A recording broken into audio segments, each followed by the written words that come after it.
जय हिंद दोस्तों। UP special के प्रैक्टिस सेट नंबर 11 में आप सभी का स्वागत है। आप सभी कैसे हैं? उम्मीद करते हैं आप सभी बेहतरीन होंगे। सेट आपके आने वाले एग्जाम में आपको बहुत ही हेल्प करेगा। आपसे एक रिक्वेस्ट है कि आप इस क्लास को ज़्यादा से ज़्यादा लोगों तक शेयर कर दें। क्लास को अभी तक लाइक नहीं किया है तो क्लास को लाइक कर दीजिएगा और चैनल को सब्सक्राइब कर लीजिएगा। इस तरीके के प्रैक्टिस सेट हमारे चैनल के माध्यम से आपको प्रोवाइड होते रहते हैं। क्लास को हम स्टार्ट करते हैं। इसमें भी हमारे 30 क्वेश्चंस रहेंगे। सबसे पहले हमारे गणेश जी और उनका आशीर्वाद लेते हैं। चलते हैं पहले क्वेश्चन की तरफ। तो आज की क्लास का ये पहला प्रश्न, यूपी के निम्न जनपदों में कौन उत्तरांचल, हरियाणा, हिमाचल प्रदेश के साथ सीमा बनाता है? तो क्या सहारनपुर है, मेरठ है, मुजफ्फरनगर है, सोनभद्र है? ऐसा कौन सा जिला है जो उत्तरांचल, जिसको हम अभी प्रेजेंट टाइम पर उत्तराखंड के नाम से जानते हैं, हरियाणा और हिमाचल प्रदेश, इन तीनों राज्यों से कौन सा जिला उत्तर प्रदेश का लगता है? तो आंसर हो जाएगा ऑप्शन नंबर ए, सहारनपुर। बात करें उत्तर प्रदेश के 7 जिले उत्तराखंड के साथ लगते हैं। कौन कौन से जिले हैं? जैसे सहारनपुर है, मुजफ्फरनगर है, बिजनौर है, मुरादाबाद है, रामपुर है, बरेली और पीलीभीत है। ये सारे जिले को आपको याद रखना है। बात करें अगर हम सहारनपुर की बात कर रहे हैं तो क्वेश्चन ये भी घूम के आ सकता है कि सबसे दक्षिणी जिला, सबसे उत्तरी जिला, सबसे पश्चिमी जिला और सबसे पूर्वी जिला। ये इस तरीके के प्रश्न भी पूछे जाते हैं आपके एग्जाम में। तो सबसे पूर्वी जिला आप लोग बलिया याद रखिएगा, सबसे पश्चिमी जिला शामली है, सबसे उत्तरी जिला सहारनपुर है और सबसे दक्षिणी जिला जो है सोनभद्र है। ठीक है, चलिए चलते हैं नेक्स्ट क्वेश्चन की तरफ। नेक्स्ट क्वेश्चन है, किस शहर को अभी तक राष्ट्रीय राजधानी क्षेत्र में सम्मिलित नहीं किया गया है? पहला ऑप्शन है जींद, दूसरा है करनाल, तीसरा है अलीगढ़, चौथा है मुजफ्फरनगर। किसको राष्ट्रीय राजमार्ग में अभी तक सम्मिलित नहीं किया गया है? तो इसका राइट आंसर हो जाएगा option number C, Aligarh. Aligarh को राष्ट्रीय राजधानी, जिसको हम एनसीआर के नाम से जानते हैं, एनसीआर में शामिल नहीं किया है। बात करें हम कुल मिलाकर के एनसीआर में कितने जिले हैं, तो ये याद रखिएगा 35 जिले हैं। कई बार प्रश्न ये बनता है कि उत्तर प्रदेश के कितने जिले एनसीआर में शामिल हैं और वो कौन कौन से हैं। ठीक है, उनके भी नाम याद रखिएगा। साथ ही साथ दिल्ली के अंदर आने वाले कितने जिले हैं, राजस्थान के कितने हैं और हरियाणा के कितने हैं? कुल 35 में से दिल्ली में 11 हैं, हरियाणा के 14 जिले हैं, 2 राजस्थान के हैं और 8 उत्तर प्रदेश के। कौन कौन से 8 जिले हैं? गाजियाबाद, गौतम बुद्ध नगर, बुलंदशहर, मेरठ, बागपत, हापुड़, मुजफ्फरनगर और शामली। ये 8 जिले एनसीआर में शामिल हैं उत्तर प्रदेश के। ये आपको ध्यान रखने हैं। सबसे लास्ट में कौन सा एनसीआर में शामिल किया गया जिला है? तो वो 2017 में शामली को शामिल किया था। चलिए आगे बढ़ते हैं, क्वेश्चन नंबर नेक्स्ट देखते हैं। उत्तर प्रदेश में पहला गिद्ध संरक्षण केंद्र कहाँ स्थापित किया गया? सोनभद्र में, बांदा में, महाराजगंज में, मेरठ में? पहले गिद्ध संरक्षण की बात की जाए और जो उत्तर प्रदेश में बनाया गया है वो कहाँ पर बनाया गया है, तो राइट आंसर हो जाएगा ऑप्शन नंबर सी, महाराजगंज में इसका संरक्षण केंद्र बनाया गया है। बात करें इसको कब बनाया गया, तो ये नवंबर 2019 में इसको बनाया गया था। विकास वो हरियाणा के पिंजौर में स्थित देश के पहले जटायु संरक्षण एवं प्रजनन केंद्र के तर्ज पर इसको बनाया गया था उत्तर प्रदेश में। ठीक है, आपको ये चीज ध्यान रखनी है। आगे बढ़ते हैं, क्वेश्चन नंबर नेक्स्ट देखते हैं। ये क्लास आपको हेल्पफुल लगती है तो क्लास को लाइक कर दें और इस क्लास को ज़्यादा से ज़्यादा लोगों तक शेयर कर दें। उत्तर प्रदेश में किस स्थल को रामसर स्थल के रूप में नामित किया गया है? पार्वती आरंगा, सूर सरोवर, सुरहाताल, ऊपरी गंगा नदी? तो ये प्रश्न विवादित है, इसके चारों ही राइट आंसर हो जाएंगे। ये आंसर चारों ही सही हैं। कुल मिलाकर के उत्तर प्रदेश में अगर रामसर स्थल पूछे जाए तो 10 हैं। कौन कौन से 10 हैं? अगर पूछा जाएगा कि पहला रामसर स्थल कौन सा है, तो ऊपरी गंगा नहर है, जिसका निर्माण 2005 ईस्वी में किया गया था और ये कहाँ पर है, तो ये बुलंदशहर में है। बात करें आगे और भी रामसर स्थल हैं, जैसे सरसई नवल झील है, इसका निर्माण इटावा में कराया गया। समान पक्षी विहार है, मैनपुरी में है। ये सांडी पक्षी विहार है, हरदोई में है। समसपुर पक्षी विहार है, रायबरेली में है। पार्वती आरंगा पक्षी विहार है, गोंडा में है। नवाबगंज पक्षी विहार है, उन्नाव में है। सूर सरोवर है, आगरा में है। हैदरपुर है और बरीखा वन्य जीव अभ्यारण्य है, जो कि संत कबीर नगर में है। ये कुल रामसर स्थल उत्तर प्रदेश में मौजूद है। ये आपको ध्यान रखना है। राइट आंसर इसका एक भी नहीं है, इसके चारों ही सही है। ये चारों ही उत्तर प्रदेश में आते। चलिए आगे बढ़ते हैं, क्वेश्चन नंबर नेक्स्ट देखते हैं। अगला प्रश्न बहुत ही अच्छा एग्जाम में पूछा गया प्रश्न। उत्तर प्रदेश का कौन सा जनपद दशहरी आम का सर्वोत्तम उत्पादक है? आगरा, लखनऊ, वाराणसी, प्रतापगढ़। तो अगर दशहरी आम की बात हो रही है तो इसको लखनऊ टिक कर दीजिएगा। उत्तर प्रदेश में भी कहाँ पर? तो ये लखनऊ में। सर्वाधिक मात्रा में दशहरी आम का उत्पादन लखनऊ में होता है। बात करें प्रतापगढ़ की, तो आप प्रतापगढ़ के लिए याद रखना आंवला, आंवले का सबसे ज़्यादा उत्पादन प्रतापगढ़ में होता है। चलिए आगे बढ़ते हैं, अगला क्वेश्चन देखते हैं। भारत में आमों का सबसे बड़ा उत्पादक राज्य कौन सा है? अभी मैंने उत्तर प्रदेश की बात की, तो क्या बिहार है, गुजरात है, महाराष्ट्र है या उत्तर प्रदेश? राइट आंसर हो जाएगा option number B, Uttar Pradesh. Uttar Pradesh Bharat में आमों का सबसे बड़ा उत्पादक राज्य है। ये ग्राम विकास अधिकारी 2018 में ये प्रश्न पूछा गया था। तो ऐसे प्रश्न ही पूछे जाते हैं, आसान होते हैं, ये आपको ध्यान रखना है। उत्तर प्रदेश और किन किन चीज़ों में प्रथम स्थान पर है, ये सभी चीज़ें याद रखनी है। जैसे गन्ना हो गया, आलू हो गया, गेहूँ हो गया, सब्जी हो गया, दूध हो गया, इन चीज़ों में भी नंबर 1 पर मौजूद। बात करें अगर हम आमों की, तो भारत में सबसे नंबर 1 पर उत्तर प्रदेश है, इसके बाद आंध्र प्रदेश, फिर कर्नाटक, बिहार और उसके बाद गुजरात आता है। ये आपको ध्यान रखना है। चलिए आगे बढ़ते हैं, नेक्स्ट क्वेश्चन देखते हैं। क्वेश्चन नंबर नेक्स्ट है कि ब्रांड उत्तर प्रदेश सृजन के लिए उत्तर प्रदेश पर्यटन द्वारा किस उपागम को अपनाया गया? ऊपर से नीचे की ओर उपागम, नीचे से ऊपर की ओर उपागम, सांस्कृतिक उपागम या समग्रता उपागम? तो राइट आंसर हो जाएगा ऑप्शन नंबर डी, समग्रता उपागम। ठीक है, इसका प्रमुख उद्देश्य है पर्यटन को बढ़ावा देने का। ठीक है, उद्देश्य क्या है? पर्यटन को बढ़ावा देना। चलिए नेक्स्ट क्वेश्चन देखेंगे, और अगला क्वेश्चन हमारे सामने कि निम्नलिखित में से कौन सा सही सुमेलित नहीं है? डीजल लोकोमोटिव कारखाना कहाँ पर है? वाराणसी में है क्या? इंडियन टेलीफोन इंडस्ट्री नैनी में है, ये आपका प्रयाग में पड़ता है। मॉडर्न बेकरी क्या लखनऊ में है? तेल शोधक संयंत्र मथुरा में है क्या? तो राइट आंसर हो जाएगा option number C, modern bakery. तो मॉडर्न बेकरी लखनऊ में नहीं है, ये कहाँ पर है? कानपुर में। या ध्यान रखना, कानपुर में मॉडर्न बेकरी है। ठीक है, लखनऊ में नहीं है। राइट आंसर क्या हो जाएगा? Option number C. सही सुमेलित नहीं पूछा गया था, ये सारे सही सुमेलित हैं। डीजल लोकोमोटिव कारखाना वाराणसी में है, Indian telephone industry Naini Prayagraj में स्थित है, तेल शोधक संयंत्र मथुरा में है। ठीक है, और मॉडर्न बेकरी की बात करें तो ये कानपुर में है, लखनऊ में नहीं है। आगे बढ़ेंगे और अगला क्वेश्चन देखेंगे। उत्तर प्रदेश में एक जनपद एक उत्पाद योजना के आधार पर निम्नलिखित युग्मों में से कौन सा एक सही सुमेलित नहीं है? बाकी 3 सही सुमेलित हैं, एक सही सुमेलित नहीं है, ये आपको बताना है। बागपत लकड़ी के खिलौने, अमेठी मूंज के उत्पाद, आगरा चर्म उद्योग, गौतम बुद्ध नगर रेडीमेड कपड़े। कौन सा इसमें गलत है? तो ये आपको बताना है। तो बागपत क्या लकड़ी के खिलौने के लिए जाना जाता है? तो बिल्कुल नहीं।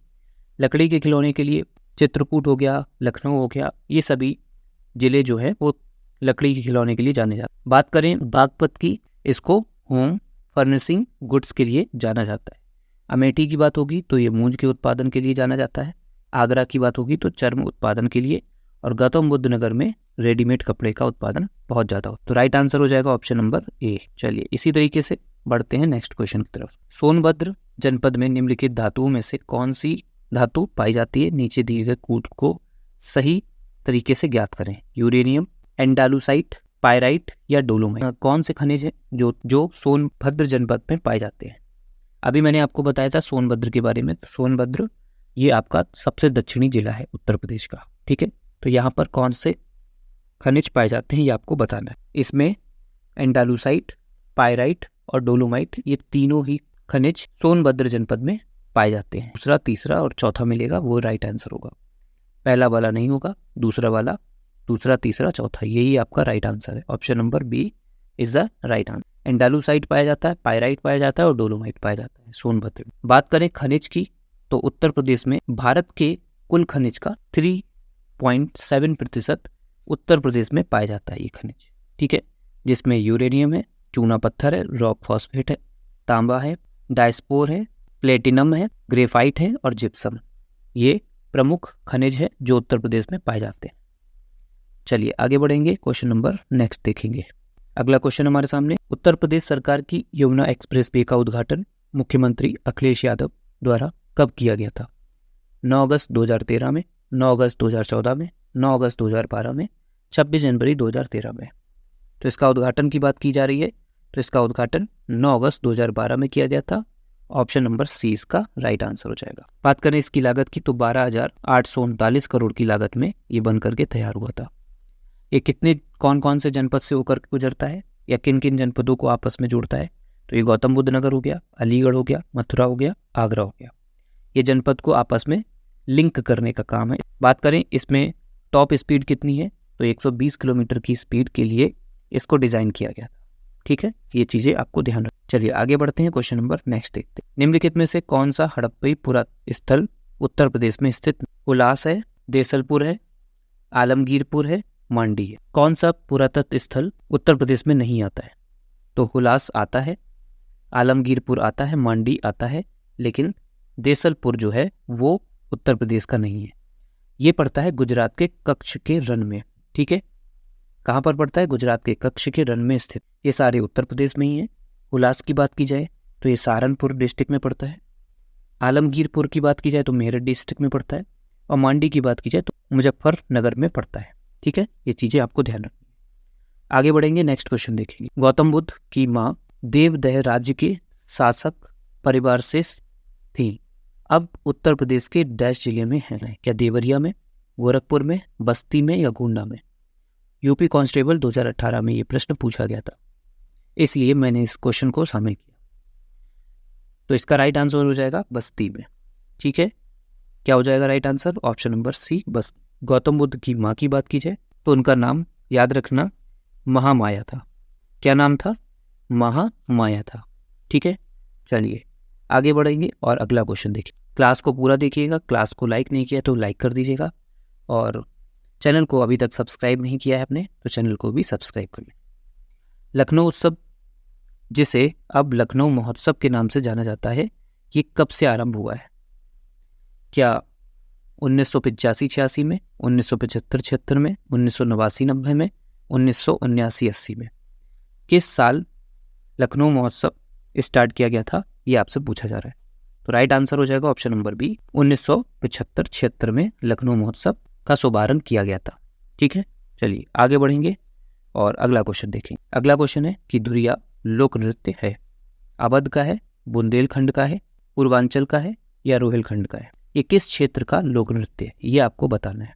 राइट आंसर हो जाएगा ऑप्शन नंबर बी, बुंदेलखंड क्षेत्र। धुरिया लोक नृत्य बुंदेलखंड क्षेत्र का एक प्रमुख लोक नृत्य। चलिए आगे बढ़ेंगे, क्वेश्चन नंबर नेक्स्ट देखें। नेक्स्ट क्वेश्चन है कि रामलीला और रासलीला उत्तर प्रदेश में डैश के उदाहरण हैं।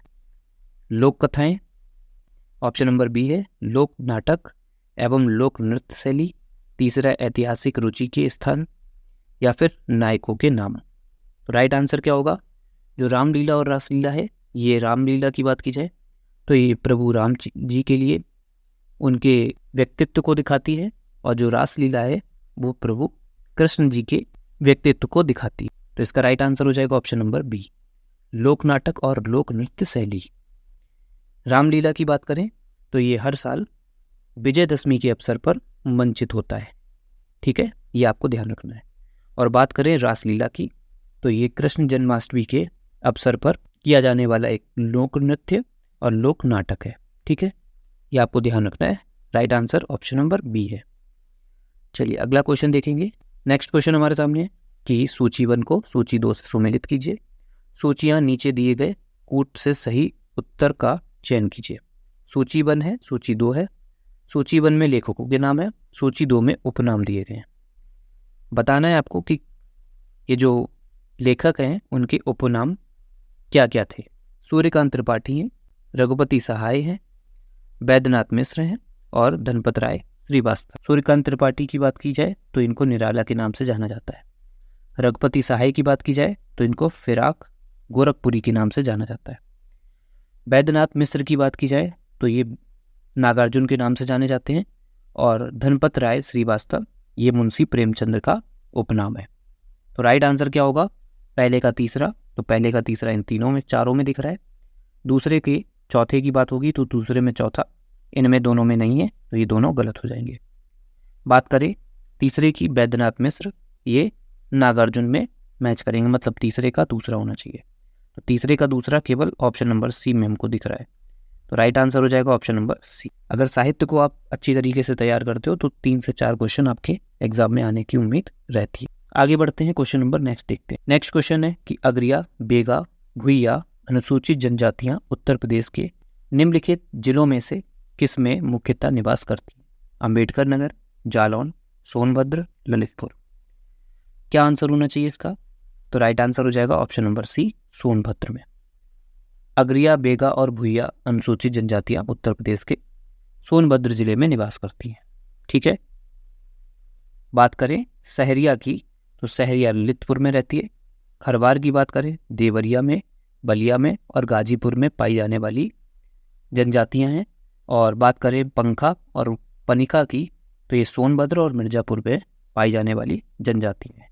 तो ये सारी जनजातियों को अच्छे से तैयार करके जाइएगा। थारू जनजाति भी और बुक्सा जनजाति भी उत्तर प्रदेश में सर्वाधिक पाई जाने वाली जनजाति है। क्वेश्चन नंबर नेक्स्ट है, पृथक रूप से व्यावसायिक शिक्षा विभाग का उत्तर प्रदेश में गठन कब किया गया? 2006-07 में, 2007-08 में, 2009-10 में, 2011-12 में। किस वर्ष व्यावसायिक शिक्षा विभाग का उत्तर प्रदेश में गठन किया गया? तो राइट आंसर हो जाएगा ऑप्शन नंबर बी, 2007 और 2008 में इसका गठन किया गया। इसको प्रेजेंट टाइम पर व्यावसायिक शिक्षा एवं कौशल विकास विभाग के नाम से भी जाना जाता है। इनमें से कौन सा उत्तर प्रदेश में विश्वविद्यालय नहीं है? बुंदेलखंड विश्वविद्यालय, चौधरी चरण सिंह विश्वविद्यालय, बरकत उल्लाह विश्वविद्यालय या गौतम बुद्ध विश्वविद्यालय। ग्राम विकास अधिकारी 2018 में ये प्रश्न वीडियो के एग्जाम में पूछा गया था। बुंदेलखंड विश्वविद्यालय उत्तर प्रदेश में पड़ता है, ये तो ठीक है। चौधरी चरण सिंह विश्वविद्यालय उत्तर प्रदेश में पड़ता है। बात करें गौतम बुद्ध विश्वविद्यालय की, तो ये भी उत्तर प्रदेश में पड़ता है, लेकिन बरकत उल्लाह विश्वविद्यालय ये उत्तर प्रदेश में नहीं, ये मध्य प्रदेश के भोपाल जिले में पड़ता है। ये कहाँ पर पड़ता है? मध्य प्रदेश के भोपाल जिले में पड़ता है। ठीक है। इसकी स्थापना की बात की जाए तो ये 1970 ईस्वी में इसकी स्थापना की गई थी। जो बुंदेलखंड विश्वविद्यालय है ये आपका झांसी में पड़ता है। बात करें चौधरी चरण सिंह विश्वविद्यालय की, तो ये आपका मेरठ में पड़ता है। बुंदेलखंड की स्थापना की बात की जाए तो 1975 ईस्वी में इसकी स्थापना हुई है। चौधरी चरण सिंह की बात की जाए तो इसकी स्थापना 1965 ईस्वी में हुई थी। और गौतम बुद्ध विश्वविद्यालय ये कहाँ पर है? तो ये गौतम बुद्ध नगर में है और इसकी स्थापना 2002 में हुई थी। ठीक है, 2002 में हुई थी।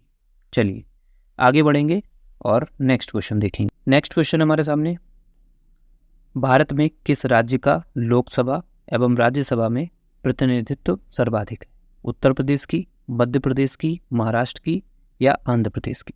सर्वाधिक सीटों की बात की जा रही है लोकसभा में और राज्यसभा में। तो सबसे ज़्यादा सीटें भारत में किसके पास है, किस राज्य के पास है? तो option number A, Uttar Pradesh सबसे बड़ा राज्य है जनसंख्या के हिसाब से, इसलिए लोकसभा और राज्यसभा की सीटें भी यहाँ पे सबसे ज़्यादा है। उत्तर प्रदेश में लोकसभा की सीटें अगर आपसे पूछी जाती हैं तो आप बताएंगे 80 है। राज्यसभा की पूछी जाए तो 31 है। ठीक है, इस तरीके से मैंने लाइन बना दी। बात करें महाराष्ट्र की, तो महाराष्ट्र में 48 लोकसभा की सीटें हैं और 19 जो हैं वो आपकी राज्यसभा की सीटें हैं। बात करें मध्य प्रदेश की, तो यहाँ पर 29 लोकसभा की सीटें हैं और 11 राज्यसभा की सीटें हैं। बात करें आंध्र प्रदेश की, तो यहाँ पर 25 सीटें जो हैं वो लोकसभा की हैं और 11 सीटें जो हैं वो राज्यसभा की। तो सबसे ज़्यादा अगर पूछा जाए तो लोकसभा और राज्यसभा में उत्तर प्रदेश पहले नंबर पर। आगे बढ़ते हैं और अगला क्वेश्चन देखते हैं। अगला क्वेश्चन है कि उत्तर प्रदेश में विधानमंडल के 2 सदन निम्नलिखित में से किस वर्ष में अस्तित्व में आए? 1937 में, 1947 में, 1948 में या उपरोक्त में से कोई नहीं? तो राइट आंसर क्या होगा? राइट आंसर हो जाएगा 1937 ईस्वी में। 1937 ईस्वी में याद कीजिए, तब उत्तर प्रदेश को संयुक्त प्रांत के नाम से जाना जाता था। बात करें विधानसभा के सदस्यों की तो 403 है और विधान परिषद के सदस्यों की बात की जाए तो वो 100 है। आगे बढ़ेंगे और अगला क्वेश्चन। अगला क्वेश्चन हमारे सामने क्वेश्चन है कि प्रशासनिक सुविधा के लिए उत्तर प्रदेश में कुल कितने मंडल हैं? 20 होंगे, 18 हैं, 24 हैं या 14 हैं? यूपीएसआई के एग्जाम में ये प्रश्न पूछा गया। उत्तर प्रदेश में मंडलों की संख्या 18 है। ऑप्शन नंबर बी इसका राइट आंसर हो जाएगा। 18 मंडलों के साथ उत्तर प्रदेश में कुल 75 जिले भी हैं, ये भी आपको ध्यान रखना है। और मंडलों के साथ में उत्तर प्रदेश के जिले देख लिए, और साथ में अब हम देखते हैं ब्लॉकों की संख्या। तो ब्लॉक अगर आपसे पूछे जाए तो 825 है। कितने हैं? 825 ब्लॉक हैं, ठीक है। और अगर पंचायतों की पूछी जाए बात, तो ये पंचायत कितने हैं यहाँ पर? तो पंचायत हैं 59,073। 59,073 पंचायत हैं उत्तर प्रदेश में, ठीक है। ये भी आपको ध्यान रखना है। चलिए आगे बढ़ेंगे और अगला क्वेश्चन, स्वावलंबन योजना निम्नलिखित में से किस उद्देश्य के लिए पूर्ति करती है? ग्रामीण महिलाओं को रोजगार, शहरी महिलाओं को रोजगार, विकलांग व्यक्तियों को रोजगार, या महिलाओं को प्रशिक्षित एवं कौशल प्रदान करना? क्या राइट आंसर होगा इसका?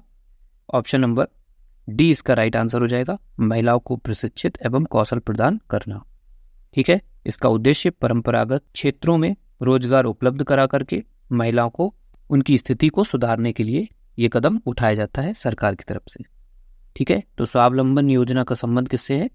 महिलाओं को प्रशिक्षित करना, मतलब शिक्षा प्रदान करना, उनमें कौशल प्रदान करना उनको, और साथ ही साथ उनकी स्थिति को सुधारना। Right answer option number D इसका है। चलिए आगे बढ़ेंगे और अगला क्वेश्चन देखेंगे। नेक्स्ट क्वेश्चन है कि उत्तर प्रदेश में डैश के प्रचार हेतु कन्या सुमंगला योजना की शुरुआत की गई थी? क्या ऑप्शन पहला होगा लड़कियों के लिए रोजगार के अवसर, दूसरा ऑप्शन है लड़कियों के लिए डिजिटल साक्षरता, तीसरा है लड़कियों के लिए खेल में भागीदारी के अवसर, या चौथा होगा लड़कियों के लिए स्वास्थ्य एवं शैक्षिक मानक? तो क्या होगा कन्या सुमंगला योजना का उद्देश्य?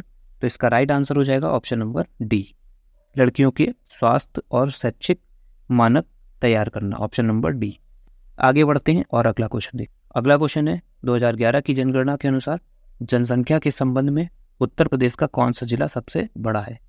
सबसे बड़े जिले की बात की जा रही है, और वो भी 2011 की जनगणना के अनुसार। बात करेंगे क्या प्रयागराज होगा, कानपुर होगा, गाजियाबाद होगा, या लखनऊ होगा? राइट आंसर हो जाएगा प्रयागराज, ठीक है। प्रयागराज की जनसंख्या सर्वाधिक है। बात करते हैं प्रयागराज की जनसंख्या की, तो प्रयागराज की जनसंख्या लगभग 59 लाख से ज़्यादा है, ठीक है। और सबसे छोटा जिला अगर आपसे पूछा जाता है तो महोबा बताइएगा, जिसकी जनसंख्या लगभग 8 लाख है। उत्तर प्रदेश की जनसंख्या कभी कभी हमसे एग्जाम में पूछ ली जाती है, तो ध्यान रखिएगा 19,98,00,000 है समथिंग, ठीक है, ये आपको ध्यान रखना है। साक्षरता दर पूछी जाए उत्तर प्रदेश की, तो 67.7% की साक्षरता दर है उत्तर प्रदेश की, ये भी आपको ध्यान रखना है। चलिए आगे बढ़ेंगे और अगला क्वेश्चन देखेंगे। उत्तर प्रदेश के निम्नलिखित जिलों में से कौन सा 2011 की जनगणना में साक्षरता दर में सर्वाधिक है? आजमगढ़ है, प्रयागराज है, गाजियाबाद है, या लखनऊ है? तो आपको बताना है इसका राइट आंसर क्या होगा। आंसर हो जाएगा राइट गाजियाबाद, ठीक है। ऑप्शन नंबर सी इसका राइट आंसर। आगे बढ़ते हैं और अगला क्वेश्चन देखते हैं। अगला क्वेश्चन है कि उत्तर प्रदेश में नगरीय जनसंख्या की उच्चतम वृद्धि दर रही है 1961-71 के दौरान, 71 से 81 के दौरान, 81 से 91 के दौरान, या 91 से 2001 के दौरान? नगरीय जनसंख्या की उच्चतम वृद्धि किस साल हुई है? किस 10 सालों में सबसे ज़्यादा वृद्धि दिखाई दी है? तो वो हो जाएगा ऑप्शन नंबर डी, 1991 से 2001 तक नगरीय जनसंख्या लगभग 4,44,95,63 हो गई थी, ठीक है, जो कि कुल जनसंख्या का लगभग 22%, लगभग 22% बढ़ गई थी जनसंख्या, ठीक है। आपको ये चीज़ ध्यान रखनी है। आगे बढ़ते हैं और अगला क्वेश्चन देखते हैं। अगला प्रश्न हमारे सामने कि उत्तर प्रदेश में किस जिले में मेजर ध्यानचंद क्रीड़ा विश्वविद्यालय की स्थापना जनवरी 2022 में की गई है? क्या लखनऊ है, गोरखपुर है, मेरठ है, या फिर गाजियाबाद है? राइट आंसर क्या होगा इसका? राइट आंसर हो जाएगा ऑप्शन नंबर सी, मेरठ में इसकी स्थापना की गई है प्रधानमंत्री नरेंद्र मोदी के द्वारा, ठीक है।